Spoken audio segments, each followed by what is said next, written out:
Hello students, good morning to all of you. Students, हम लोग cost of capital के chapter में weighted average cost of capital के questions कर रहे थे। इसी क्रम में मैं आपको एक क्वेश्चन और करवाने वाला हूं जो पिछले क्वेश्चनों से थोड़ा सा अलग है। आपके सामने एक वेटेड एवरेज कॉस्ट निकालने का एक प्रश्न दिया हुआ है। इसमें आप देखिए, आपको इक्विटी शेयर कैपिटल जो है वो दी है, प्रेफरेंस शेयर कैपिटल आपको दी हुई है और आपको डिबेंचर्स आपको दिए हुए हैं। यहां पे जो अमाउंट है यानी वेट है वो दो टाइप से दी हुई है। फर्स्ट बुक वैल्यू और मार्केट वैल्यू, यानी हमें अमाउंट के रूप में मार्केट वैल्यू भी दी हुई है और बुक वैल्यू भी दी हुई है। तो इन दोनों के आधार पर, बुक वैल्यू और मार्केट वैल्यू के आधार पर अपने को weighted average cost of capital निकालना है। ओके, तो आप देखिए, मार्केट वैल्यू की अमाउंट का टोटल है 5 लाख, बुक वैल्यू की अमाउंट का टोटल है 6 लाख और टैक्स की जो रेट है वो हमें दी है 50%, यानी कॉर्पोरेट टैक्स की रेट 50% है। अब हमें 3 सूचनाएं दे रहा है वो अलग अलग, जो इक्विटी कैपिटल, प्रेफरेंस कैपिटल और डिबेंचर्स के बारे में है। पहली सूचना इक्विटी कैपिटल के बारे में दे रहा है कि equity shares market price is ₹150 MPS, market price per share 150 रुपए है। डिविडेंड पर शेयर वो है 8 rupees and annually growth rate is 7% and flotation cost ₹5। Flotation cost का मतलब होता है स्टूडेंट्स इशूइंग एक्सपेंसेस, यानी इक्विटी शेयर्स को जब इशू किया गया तो उस पे खर्चा आया 5 रुपए। ओके, फिर आपको प्रेफरेंस शेयर के बारे में कह रहा है। प्रेफरेंस शेयर की फेस वैल्यू है वो है 100 रुपीज और ये 11% है, तो 11% इस पे रेट ऑफ डिविडेंड हो गया और मार्केट प्राइस इनकी दे रहे हैं 125 और अंडरराइटिंग कमीशन के रूप में इस पे 6 रुपए का खर्चा लग रहा है इशूइंग एक्सपेंसेस। और डिवेंचर में आपको कह रहा है 9% डिवेंचर है जिनकी फेस वैल्यू 500 है, redemption after 10 years and underwriting fee is 2%. It means equity capital, preference capital और डिबेंचर में जो डिबेंचर की कॉस्ट है वो कॉस्ट ऑफ रिडीमेबल डेब्ट कैपिटल है, यानी शोधनीय है। क्योंकि सवाल में जो सूचना दी है वो ये दी है रिडम्पशन आफ्टर 10 years, 10 साल बाद में इनका शोधन किया जाना है। तो ये हमारा क्वेश्चन है और हमें weighted average cost of capital अपने को निकालना है with the help of market values and book values. Okay, तो स्टूडेंट्स, सबसे पहले तो आप एक ऐसे हेडिंग डालिए, computation of weighted average cost of capital. मैं यहां लिख रहा हूं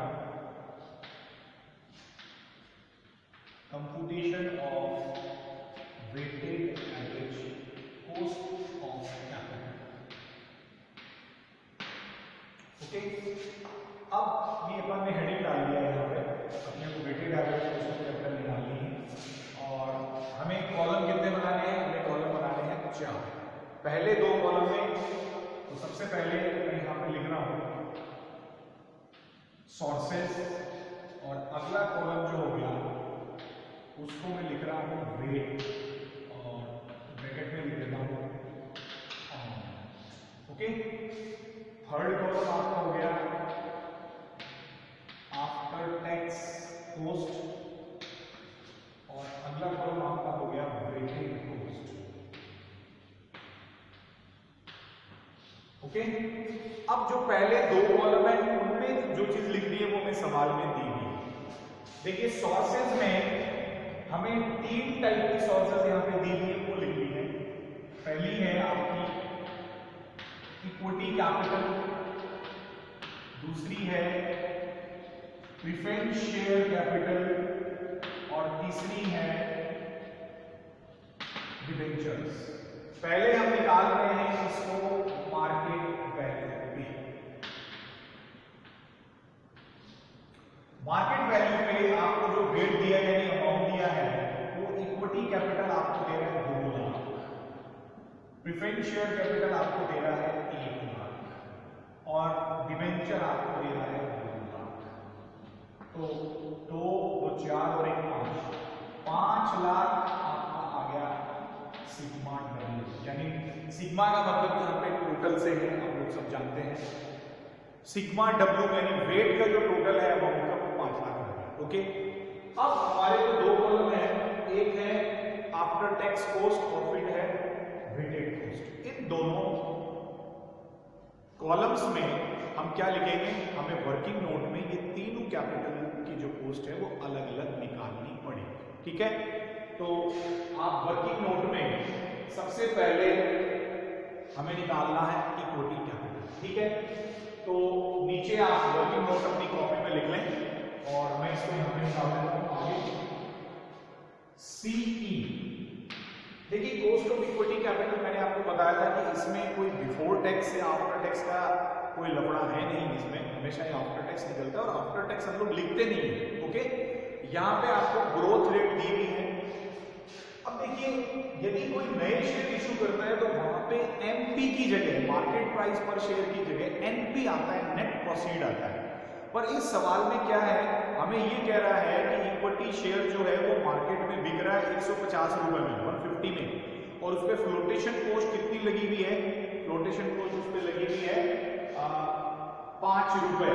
इसका मतलब जो नेट अमाउंट है मार्केट में जितने में वो बिक रहा है, जितनी उसकी एनपी पड़ती है, कॉस्ट पड़ती है, वो पड़ती है 145 रुपए। ओके, तो हमारा जो फॉर्मूला है वो हम यहाँ पे लिखेंगे डीपीएस मतलब डिविडेंड पर शेयर अपॉन हम लोग एमपी भी लिख सकते हैं, हम लोग एनपी भी लिख सकते हैं, लेकिन हम यहाँ पे एनपी लिखेंगे। एनपी क्यों लिखेंगे, क्योंकि हमें यहाँ पे इशू की कॉस्ट दी हुई है, फ्लोटेशन कॉस्ट मतलब इशूइंग कॉस्ट। ओके, तो डीपीएस अपॉन एनपी इनटू 100 और प्लस जी।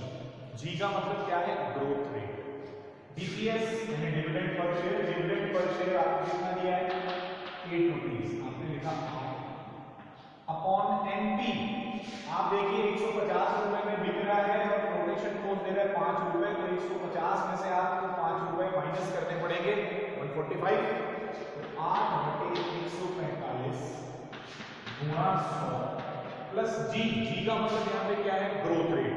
ग्रोथ रेट कितनी है 7%, तो आपने यहाँ पे लिखा 7%। ओके, अब आप सबसे पहले इसको सॉल्व करेंगे। 8/145 गुणा 100, ये आपका है लगभग 5.52% प्लस 7%, तो ये आपका आ गया 12.52%, 12.52%, 12.52% आपका कॉस्ट ऑफ इक्विटी कैपिटल आ गया सीई। ओके, अब 12.52 को मैं यहां पे लिखूंगा, तो मैं 12.52 नहीं लिख रहा हूं, 12.52/100 करूंगा, तो ये हो गया 0.1252। ओके, 0.1252 आपने यहां पे लिख दिया। अब हम निकालते हैं अगली कैपिटल। अगली कैपिटल हमारी सीई के बाद में क्या है, प्रेफरेंस शेयर। अच्छा, इसमें आप एक काम और आप वर्किंग नोट में लिख लीजिएगा, NP equal to 150 minus 5 equal to 145। ऐसा आप दिखा सकते हैं कि आपका 145 कैसे आया, 150 market price minus flotation cost 5 रुपए, तो 155 आया, ये आप नीचे दिखा देंगे। ओके, अब हम निकालते हैं इसका आगे की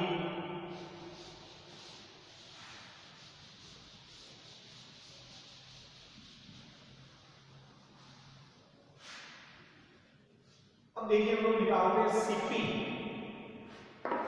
सीपी मतलब cost of preference share capital, CP after tax. Okay, formula है डीपीएस अपॉन एनपी इनटू 100, हमने कोई ग्रोथ रेट दी, ठीक है।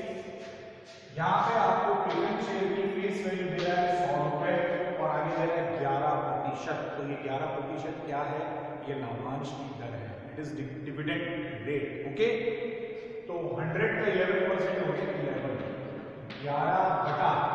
अब देखिए यहां पे भी जो है कि मार्केट में बिक रहा है 125 रुपए में, और अंडरराइटिंग कमीशन यानी अभी ओपन का जो कमीशन है वो 6 रुपए, तो ये भी एक खर्चा है। तो आपको 125 में से 6 को माइनस कर देना है। ठीक है, तो आप करेंगे 11/119 और 100, और इसमें भी आप क्या करिए, नीचे जो है आप लोग 125 माइनस 6 इक्वल टू 119 ऐसा आप शो करके दिखा दीजिए कि मार्केट प्राइस 125 में से आपने अंडरराइटिंग कमीशन को माइनस किया, तब आपका 119 रुपए जो है वो आ गया। ठीक है, तो ये जो परसेंटेज आपकी आ गया है ये आ गई लगभग 9.24%। 9.24% आपकी कॉस्ट ऑफ प्रेफरेंस शेयर आ गई। अब इसको आप यहां पे लिखेंगे तो ये हो जाएगा 0.0924 आपकी जो cost of preference share capital है। ठीक, अब हमारी लास्ट जो है वो बच गई सी डी। इसको आप थोड़ा सा ध्यान से देखिए स्टूडेंट्स, यहां पे ये हमें निकालना है C D after tax. Cost of debenture आपको आफ्टर टैक्स निकालना है, और यहां पे जो हम फॉर्मूला जैसे पिछले सवाल हमने किए थे वहां पे फॉर्मूला हम लोग लगाते थे R/NP × 100 × 1 माइनस टैक्स, वो नहीं लगेगा। क्यों नहीं लगेगा? क्योंकि सवाल में हमें इंफॉर्मेशन क्या है, रिडम्पशन आफ्टर 10 इयर्स। इसका मतलब ये शोधनीय ऋण पूंजी है, शोधन होगा 10 साल के बाद। ठीक है, तो हमें यहाँ पे रिडीमेबल डेब्ट ऑफ कैपिटल का फॉर्मूला लगाना पड़ेगा। ठीक है, तो मैं फॉर्मूला लिख रहा हूं, देखिए सीधी आफ्टर टैक्स का फॉर्मूला हो जाएगा R ब्रैकेट में हम करेंगे 1 minus tax rate, okay, plus NP minus NP upon small n, और फिर NP प्लस NP अपॉन 2, और इनटू आप लगा दीजिए यहां पे, ये आपका कॉस्ट ऑफ डेब्ट कैपिटल का रिडीमेबल का फॉर्मूला हो गया। ठीक है, अब देखिए हम इस फॉर्मूले में अमाउंट को फिट कर देते हैं। R का मतलब होता है रेट ऑफ इंटरेस्ट। यहां पे डिवेंचर की फेस वैल्यू कितनी है, 500 रुपए, और आपको डिवेंचर दे रहा है 9% डिवेंचर, तो जो 9% है वो किसका आता है, फेस वैल्यू। 500 का 9% 45 रुपीज, तो यहां पे आ गया 45। फिर है 1 minus tax rate. Tax rate आपको दिया 50%, 50%, तो आपने यहां पे दिया 1 माइनस 0.50, ओके, 50/100 करेंगे तो 0.5 आएगा, 0.50।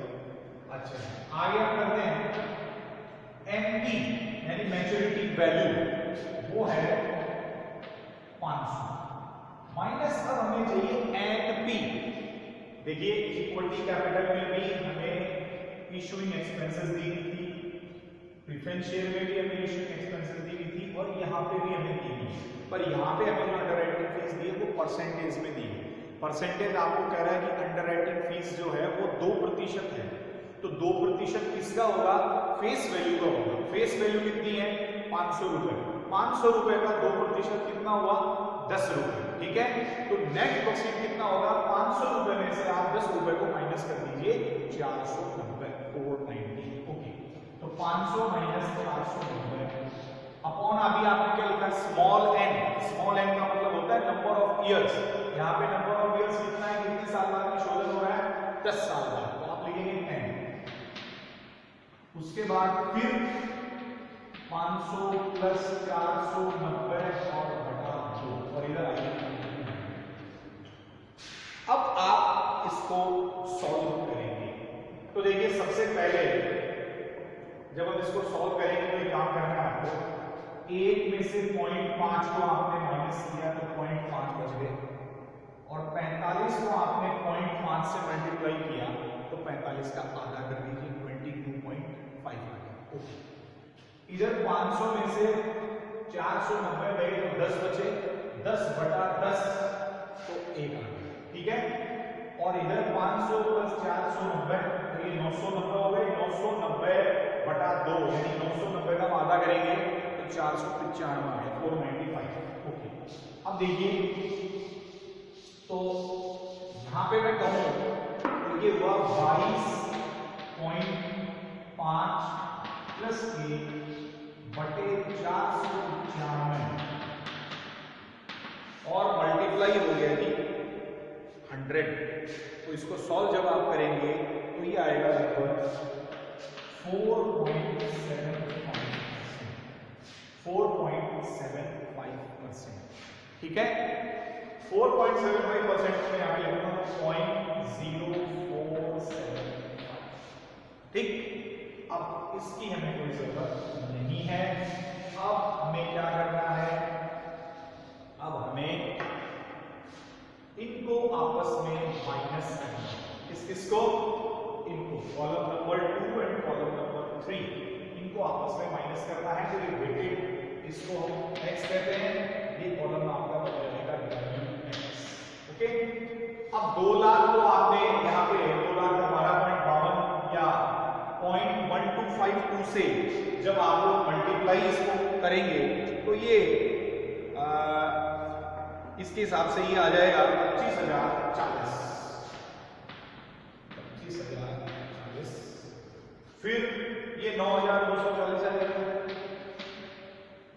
और फिर 2 लाख को जब आप माइनस करेंगे इससे तो ये 9,500 आ जाएगा।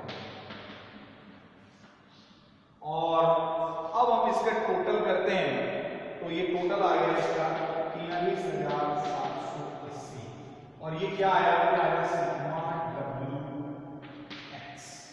Sigma WX। ओके, अब हमें क्या निकालना है, हमें निकालना है उसको वेटेड एवरेज। तो हम करते हैं CW is equal to sigma WX upon sigma W into 100 कर दो ताकि परसेंटेज के रूप में आए। ओके, तो 43,780 और बटे हमारा अमाउंट है 5 लाख और इनटू 100। जब आप इसको सॉल्व करेंगे तो ये आएगा लगभग 8.756%। 8.756% ये जो है आपका CW आ गया हमारी मार्केट वैल्यू की अमाउंट के आधार। ठीक, अब इसी चीज को स्टूडेंट्स हम लोग बुक वैल्यू में निकाल लेते हैं। तो बुक वैल्यू में हमें ये रेट तो बदलेगी नहीं, ये रेट तो वही रहेगी जो हमने निकाली है इक्विटी की, प्रेफरेंस की और डिबेंचर की। क्या बदलेगा, ये जो अमाउंट है ये चेंज हो जाएगा। तो हमने यहाँ पे लिख दिया मार्केट वैल्यू की जगह पे बुक वैल्यू हम लोग लिख देंगे और ये मैंने लिख दिया यहाँ पे बुक वैल्यू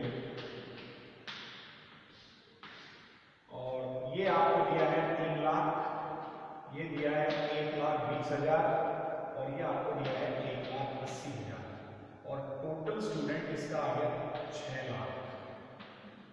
सिग्मा डब्ल्यू यहाँ पे आ गया 6 लाख। ठीक है, अब ये अमाउंट भी इसमें चेंज हो जाएगी क्योंकि आप जब इसको मल्टीप्लाई करेंगे तो मल्टीप्लाई करने के ऊपर ये अमाउंट जो है वो बदल जाएगी।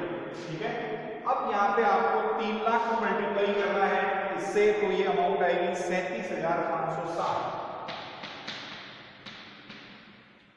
उसके बाद 1,20,000 को आप मल्टीप्लाई करेंगे तो ये 11,088। उसके बाद आप 1,80,000 को 0.075 से मल्टीप्लाई करेंगे तो 8,550 आ जाएंगे और इसका जो टोटल है वो 57,198 आ जाएगा। ठीक है, सिंपल, कोई दिक्कत नहीं है इसमें। 97,198 बटा 6 लाख और 100। फॉर्मूला हमारा CW का वही रहेगा, sigma WX upon sigma W into 100। ठीक है, केवल ये अमाउंट जो है ये चेंज होने से, सिग्मा W चेंज होने से ये जो मल्टीप्लिकेशन है सिग्मा WX वाला ये भी चेंज हो जाएगा। ठीक है, बट अमाउंट जो आफ्टर टैक्स हमने निकाला अभी वर्किंग नोट में इक्विटी का, प्रेफरेंस का, डिबेंचर का, वो वही रहेगा, उसमें कहीं कोई चेंज नहीं है।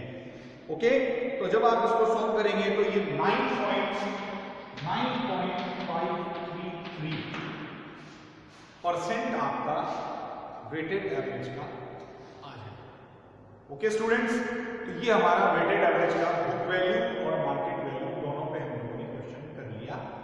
अब मैं आपको होमवर्क के रूप में भी आपको मैं क्वेश्चंस दूंगा, जो वेटेड एवरेज के ही क्वेश्चंस हैं वो सारे आपको करने हैं। तरीका मैंने आपको बता दिया है, कंसेप्ट आपके क्लियर होना चाहिए। आपको कॉस्ट ऑफ डिबेंचर में रिडीमेबल और इनरिडीमेबल हम लोग कैसे निकालते हैं, after tax, before tax, preference share में कैसे निकालते हैं, इक्विटी शेयर में कैसे निकालते हैं, रिटेन्ड अर्निंग हम लोग कैसे निकालते हैं, ये आपको सारी चीजें जो क्लियर होनी चाहिए। फॉर्मूले जितने भी हैं मैंने आपको ग्रुप पे सेंड किए हुए हैं, भेजे हुए हैं, उनको आप पढ़िए, लिखिए और उनके बेस पे मैक्सिमम आपको क्वेश्चन करने हैं। ठीक है, तो स्टूडेंट्स आज के वीडियो में इतना ही। Thank you very much, good bye, take care.